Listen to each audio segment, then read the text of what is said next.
Saudara-saudariku yang terkasih dalam Kristus, selamat bertemu kembali dalam kutipan Injil dan renungan harian pada hari ini. Salam sejahtera buat saudara-saudari semua dimanapun Anda berada. Damai dan sukacita oleh Roh Kudus melimpahi dalam hati dan kehidupan saudara-saudari semua. Amin. Saudara-saudari yang terkasih, sebelum kita mendengarkan sabda Tuhan hari ini, marilah kita berdoa. Dalam nama Bapa dan Putra dan Roh Kudus. Amin. Ya Yesus yang setia, Engkau menarik aku dengan tali kesetiaan dan mengikatku dengan kasih karunia-Mu, agar aku hidup menurut ajaran-Mu. Engkau tidak memanggil aku untuk sukses, tetapi Engkau memanggil aku untuk setia. Setia dengan pilihan hidupku saat ini. Semoga aku selalu mau belajar untuk menjadi murid yang taat pada kehendak Sang Guru, agar aku tak kehilangan sedikit pun upah mahkota keabadian yang telah Engkau sediakan bagiku, kini dan sepanjang segala masa. Amin. Saudara-saudari yang terkasih, inilah Injil suci menurut Yohanes bab 20 ayat 1 dan ayat 11 sampai ayat 18. Dimuliakanlah Tuhan. Pada hari Minggu Paskah, pagi-pagi benar ketika hari masih gelap, pergilah Maria Magdalena ke kubur Yesus, dan ia melihat bahwa batu telah diambil dari kubur. Maria berdiri dekat kubur dan menangis. Sambil menangis, ia menjenguk ke dalam kubur itu, dan tampaklah olehnya dua orang malaikat berpakaian putih, yang seorang duduk di sebelah kepala dan yang lain di sebelah kaki di tempat Yesus terbaring. Kata malaikat-malaikat itu kepadanya, "Ibu, mengapa engkau menangis?" Jawab Maria kepada mereka, "Tuhanku telah diambil orang, dan aku tidak tahu di mana ia diletakkan." Sesudah berkata demikian, Maria menoleh ke belakang dan melihat Yesus berdiri di situ. Tetapi ia tidak tahu bahwa itu adalah Yesus.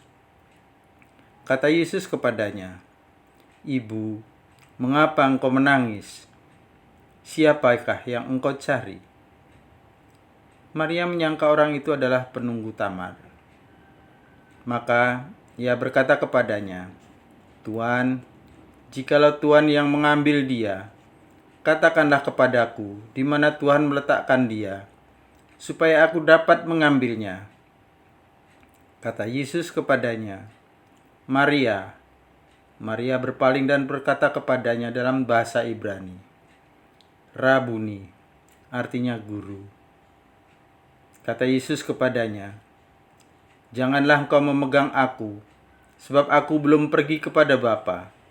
Tetapi pergilah kepada saudara-saudaraku dan katakanlah kepada mereka bahwa sekarang aku akan pergi kepada Bapakku dan Bapamu, kepada Allahku dan Allahmu."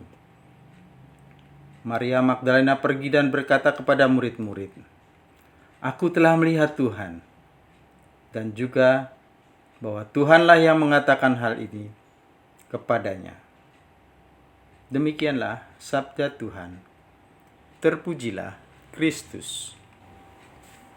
Saudara-saudari yang terkasih, kasih yang tulus dan total kepada Tuhan akan dibalas oleh Tuhan. Hal ini persis yang dialami oleh Maria Magdalena. Tangisannya di makam kosong merupakan sebuah pertanda kehilangan. Sebuah ungkapan kasih yang total dan lugu pada Yesus. Kasih yang total itu tidak dibatasi waktu, tidak dihalangi penderitaan maupun kematian. Maria Magdalena masih mengasihi Yesus, bahkan ketika ia mendapati makam itu kosong. Yesus pun menampakkan diri seperti sebuah jawaban atas kasih Maria Magdalena. Sapaannya pada perempuan itu membuat Maria Magdalena dipenuhi semangat yang baru. Sapaan yang serupa pula telah meneguhkan imannya, memperkuat harapannya dan memurnikan kasih-Nya. Keteguhan iman inilah yang memampukan Maria untuk menjadi saksi dan pewarta kebangkitan Yesus. "Aku telah melihat Tuhan," katanya. Mengasihi Tuhan bukanlah kata-kata bualan semata. Butuh ketulusan dan ketotalan di dalamnya. Hal tersebut harus nampak dalam pengalaman hidup, khususnya dalam setiap penderitaan dan kesulitan. Kesetiaan mengasihi Tuhan dalam penderitaan akan mendapatkan balasan yang mengagumkan darinya. Selamat berkarya, berkah dalam. Kemuliaan kepada Bapa dan Putra dan Roh Kudus, seperti pada permulaan, sekarang, selalu, dan sepanjang segala abad. Amin.